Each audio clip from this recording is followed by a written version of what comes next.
എൻ്റെ പഴയ സഹപ്രവർത്തകർക്കും നമസ്കാരം. ഈ സമദർശിയുടെ ആഭിമുഖ്യത്തിൽ ഓണം 26, 27 തീയതികളിൽ സാഹിത്യ അക്കാദമിയിൽ ഒരു സെമിനാർ സംഘടിപ്പിക്കും. അതുമായി ബന്ധപ്പെട്ട ഒരു പത്രസമ്മേളനമാണ്. സെമിനാറിന്റെ വിഷയങ്ങളും അതിൻ്റെ കാലികമായിട്ടുള്ള സെമിനാറിന്റെ പ്രസക്തിയെ കുറിച്ചുമൊക്കെ എൻ്റെ സുഹൃത്തുക്കളും എൻ്റെ സംഘാടകരായിട്ടുള്ള മറ്റുള്ളവരും വിശദീകരിക്കും. എന്തുകൊണ്ട് ഈ സെമിനാർ എന്നുള്ള ചെറുതായിട്ട് നമ്മുടെ ഈ തന്നിട്ടുള്ള ആർട്ടിക്കിളിനകത്ത് കുറിക്കാനാണ് വിശദീകരിച്ചു. ഞാൻ ആഗ്രഹിക്കുന്ന ഒറ്റ കാര്യങ്ങളുണ്ട്. നമ്മുടെ എല്ലാവരുടെയും പങ്കാളിത്തം ഈ ഒരു സെമിനാറിൽ വേണം.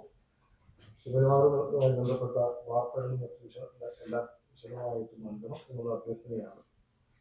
സെമിനാറിനെ കുറിച്ചും അതിന്റെ വിശദാംശങ്ങളെ കുറിച്ചും സംസാരിക്കാനായിട്ട് സമദർശിയുടെ സാരഥിയായ ശ്രീ ജോസിനെ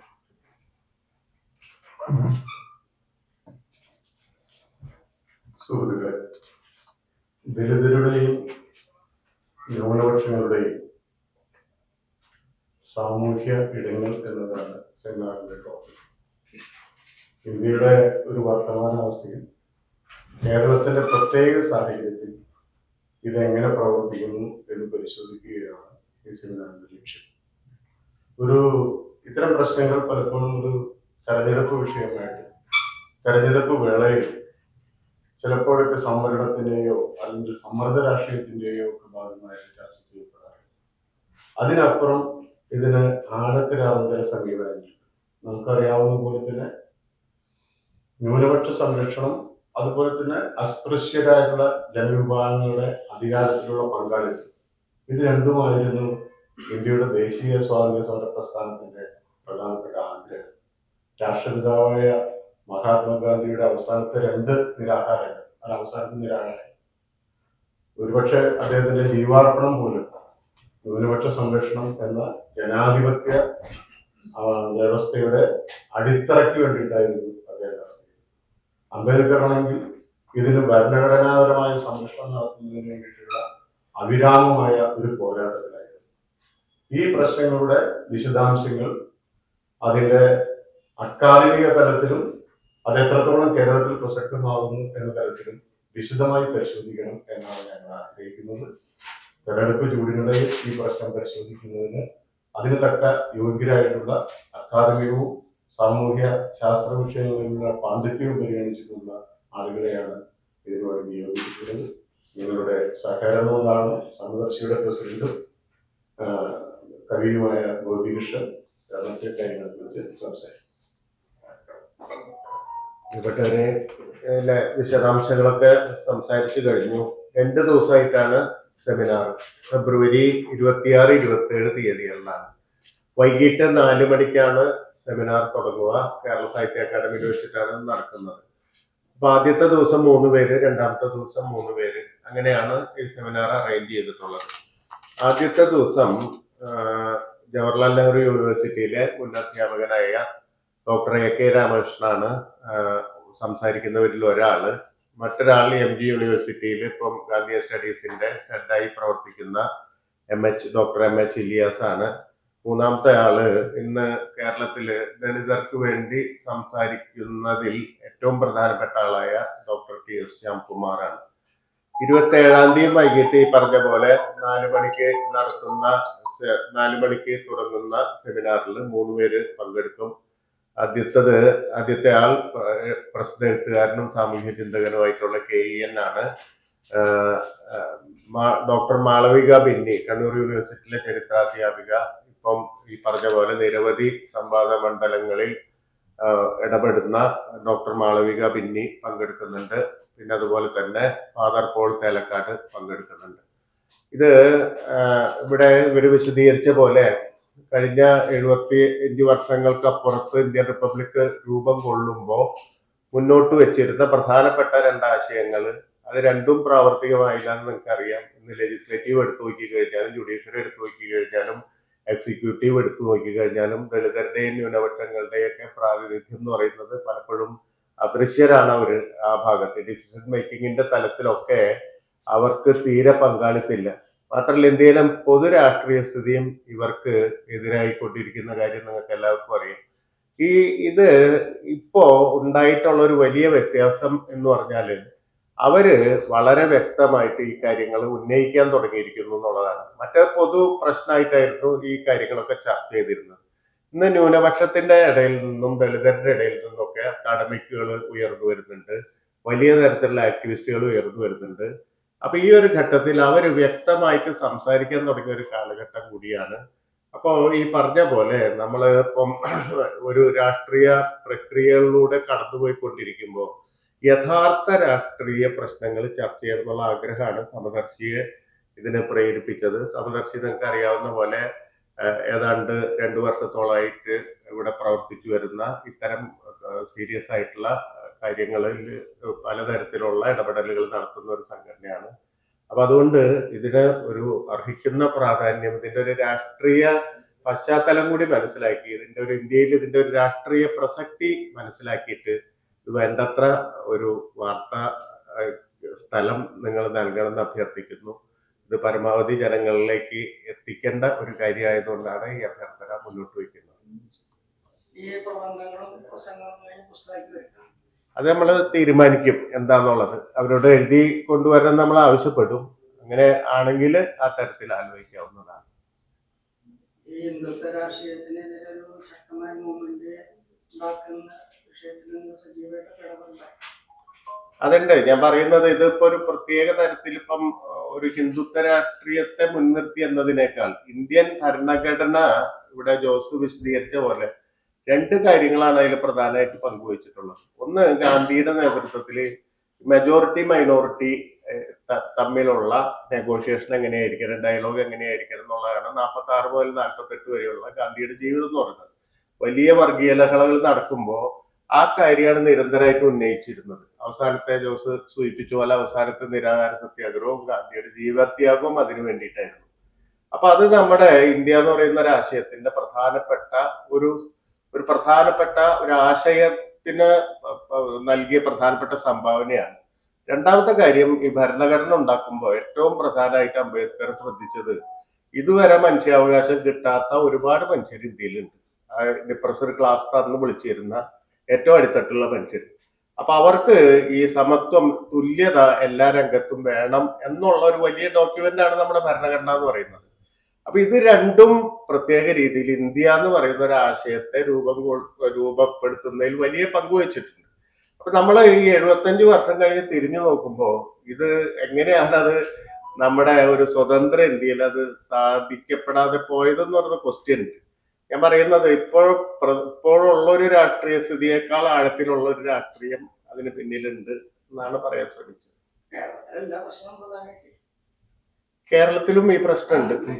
കേരളത്തില് സാമൂഹ്യ ഇടങ്ങൾ നമ്മൾ നോക്കുമ്പോൾ കേരളത്തില് ഈ ഇത്രയും കാലത്തെ സംവരണം വന്ന് കേരളത്തിലെ ജുഡീഷ്യറി എടുത്തു നോക്കി കഴിഞ്ഞാൽ അതിൽ ഈ പ്രാതിനിധ്യം എത്ര ഉണ്ടായിരുന്നു എന്ന് നമുക്ക് പരിശോധിക്കും. അല്ലെങ്കിൽ ലെജിസ്ലേറ്റീവ് എടുത്തു നോക്കിയാൽ അതിൽ ഈ പ്രാതിനിധ്യം എത്ര ഉണ്ടായിരുന്നു എന്ന് പരിശോധിക്കും. എക്സിക്യൂട്ടീവിൽ എത്രയുണ്ടെന്ന് പരിശോധിക്കുമ്പോൾ, കണക്ക് വെച്ച് പരിശോധിക്കുമ്പോൾ അത് എല്ലാ സംസ്ഥാനങ്ങളിലും പൊതുവെ ഇന്ത്യയില് ആ അദൃശ്യത കാണാം. അവർക്ക് വിസിബിലിറ്റി ഇല്ലാതെ കിടക്കുന്നത് കാണാം.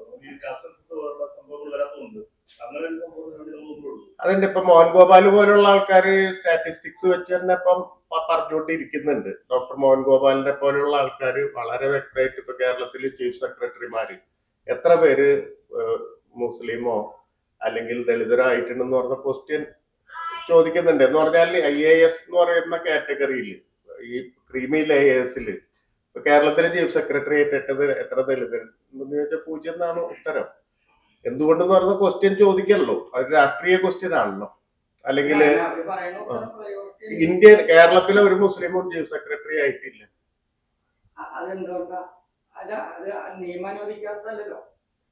അതാണ് അത് എന്തുകൊണ്ട് എന്ന് പറയുന്ന ക്വസ്റ്റ്യൻ ആണ് നമ്മൾ പ്ലേസ് ചെയ്യുന്നത്. നമ്മൾ പ്രത്യേകിച്ച് ഉത്തരം പറയല്ല, മറിച്ച് അതിന് ഉത്തരം പറയുന്ന, അതിന് വേണ്ട വാദഗതികൾ പറയുന്ന ആൾക്കാരെ ഒന്നിച്ച് ഒരു പ്ലാറ്റ്ഫോമിൽ ഇരുത്തുന്നു.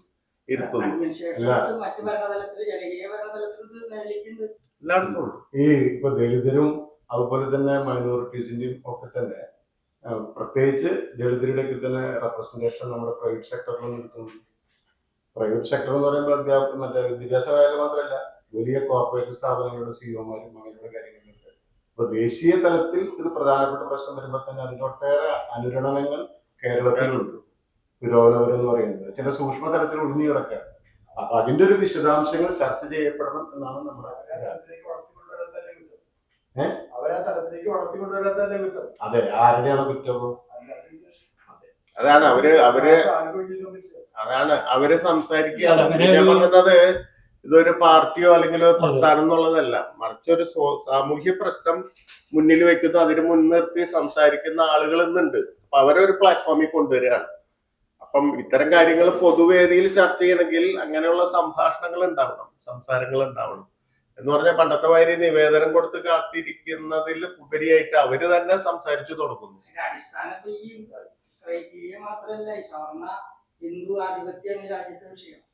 അതെ, നമ്മളിപ്പോ നോക്കിക്കഴിഞ്ഞാല് ഇന്ന് ഇന്ത്യ ഭരിക്കുന്ന ആ പാർട്ടിയില് മുമ്പൊക്കെ ഒരു ന്യൂനപക്ഷ പ്രതിനിധികളെങ്കിലും ഉണ്ടാകും. ഇപ്പൊ ഇലക്ഷനിൽ തന്നെ ഫീൽഡ് ചെയ്യില്ല. ഇന്ത്യയിലെ ഭരണവർഗ പാർട്ടിയില് ഒരു മുസ്ലിം റെപ്രസെന്റേഷൻ ഇല്ല. അതുകൊണ്ടാണ് ഈ സമീപകാലത്ത് ഇറങ്ങിയ പുസ്തകത്തില് വളരെ പ്രധാനം സിയാൽ ഷാൻ അല്ലെ, ആദ്യം അദ്ദേഹം പറഞ്ഞിരിക്കുന്നത് ഗാന്ധിജിയുടെ മരണത്തിന് ശേഷം ഇന്ത്യയിലെ മുസ്ലിം അവര് ഫീൽ ചെയ്യണത് അവര് അനാഥരാണ് എന്ന. അതാണ് നമ്മൾ ചർച്ച ചെയ്യപ്പെടുന്നത്. ഇപ്പൊ ഞാനും നിങ്ങളൊക്കെ, ഞാൻ as a Christian, by birth ഞാൻ ക്രിസ്ത്യനാണ്. ഇന്ത്യയില് ഒരു ഓപ്ഷൻ വന്നിട്ട് നിങ്ങൾ ഒന്നുകിൽ ഇന്ത്യ സ്വീകരിക്കൂ അല്ലെങ്കിൽ പാകിസ്ഥാൻ സ്വീകരിക്കൂ എന്ന് പറഞ്ഞപ്പോ ആ ഓപ്ഷന് ഞങ്ങൾ പാകിസ്ഥാൻ സ്വീകരിക്കുന്നില്ല എന്ന് പറഞ്ഞിട്ട് ഇന്ത്യയിൽ തുടർന്ന ഒരേ ഒരു കമ്മ്യൂണിറ്റി ഉള്ളൂ, അത് ഇന്ത്യയിൽ നിലനിൽക്കുന്ന മുസ്ലിംസാണ്. അത് നമ്മൾ വിസ്മരിക്കുന്നത്. അതായിക്കോട്ടെ, അതിനാരാ നിഷേധിക്കുന്നത്? നമ്മൾ ഇതിന്റെ ഒരു ഭരണതലത്തിലുള്ള ഞാൻ പറഞ്ഞതിനെ കുറിച്ച് ഒരു അഭിപ്രായം പറയുന്നത് നന്നായിരിക്കും. 800-ലധികം ലെജിസ്ലേറ്റർമാരുള്ളതില് ബിഗ് സീറോ ആണ്. ഇന്ത്യയിൽ 10-13% ഉള്ള ഒരു കമ്മ്യൂണിറ്റി അങ്ങനെ യാതൊരു അവകാശമില്ല. ഇന്ത്യയിലെ പ്രധാനപ്പെട്ട രാഷ്ട്രീയ പാർട്ടിയുടെ 800ഓളം വരുന്ന ലെജിസ്ലേറ്റീവില് മുസ്ലിം പ്രാതിനിധ്യം എന്ന് പറഞ്ഞ സീറോ ആണ്. അന്വേഷിക്കും. MLA ആകാൻ MP ആകാനും അതിലെ ആളുകളില്ല.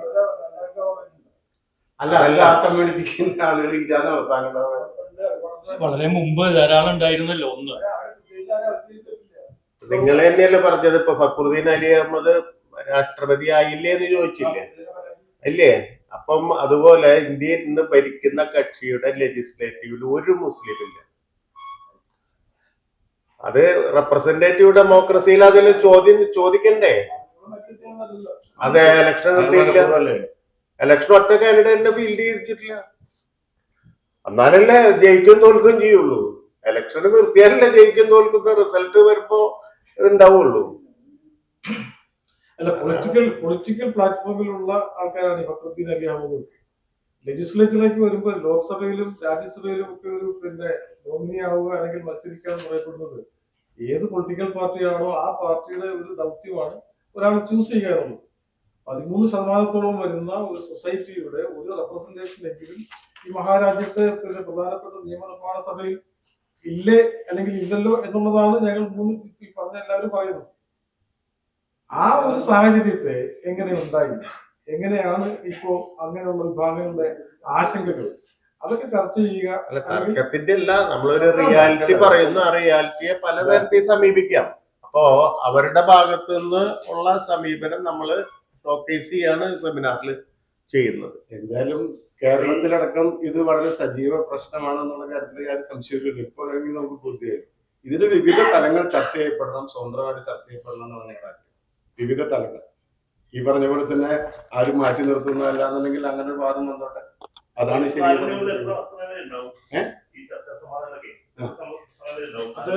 7 മണി വരെ അല്ല, 3 പേർക്കും നിശ്ചിത സമയം നമ്മൾ കൊടുത്തിട്ടുണ്ട്.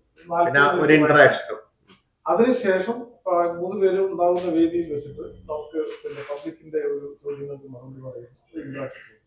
അതാണ് സമയബന്ധിതമായിട്ട് നമ്മൾ തീർക്കാനുള്ള പ്രശ്നം തീരുമാനം. നല്ല സഹായം. ജില്ലയിലെ ആളുകൾ ഇനി പങ്കെടുക്കുക നിങ്ങളുടെ അല്ല നമ്മളിപ്പോ എല്ലാവർക്കും അറിയിക്കാം ഉണ്ടാവും.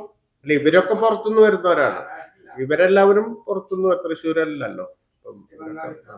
അല്ല ഈ സമദർശി എന്ന് പറഞ്ഞാൽ തൃശ്ശൂർ ബേസ്ഡ് ആയിട്ടുള്ള ഓർഗനൈസേഷൻ, അതിന് വേറെ ബന്ധങ്ങളൊന്നും